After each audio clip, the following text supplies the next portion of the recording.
ભગવાન શિવનું રૂપ કેવું અદ્ભુત છે. નિરંજન નિરાકાર તો છે જ, પણ એક બીજું સ્વરૂપ છે જેનું નામ છે સત્ય સ્વરૂપ.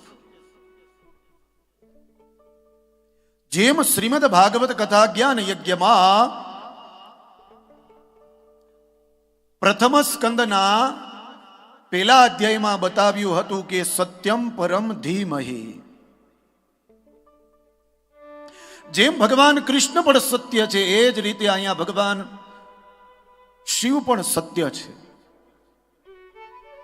એટલે આપણે પહેલે કે બીજે દિવસે ગાયું હતું ને કે સત્ય હિ શિવ હે, શિવ હિ સુંદર હે.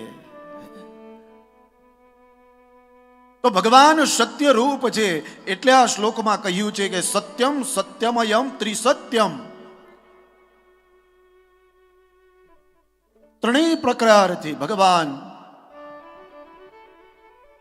સત્ય રૂપ બતાવેલું છે.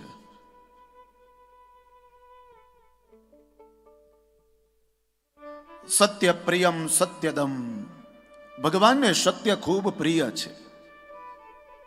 અને સત્ય કોને પ્રિય ન હોય?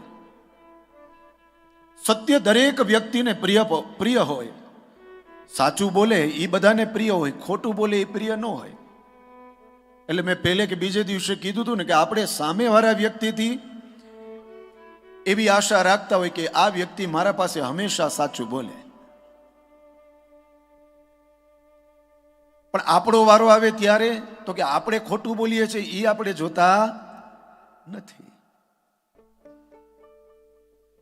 પણ અહીંયા બતાવ્યું છે કે ભગવાન છે ને શિવ, એનો રૂપ છે સત્ય રૂપ છે.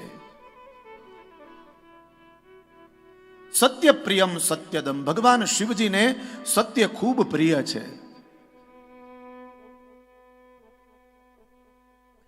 વિષ્ણુ બ્રહ્મનુતમ સ્વકીય કૃપયોત્પાતા કૃતિમ શંકરમ, બ્રહ્માદિક દેવતાઓ, ભગવાન વિષ્ણુ આદિક દેવતાઓ જે ભગવાન શિવની આરાધના કરે છે એવા સત્ય સ્વરૂપ ભગવાન શિવજી છે, એને વંદન કર્યા છે.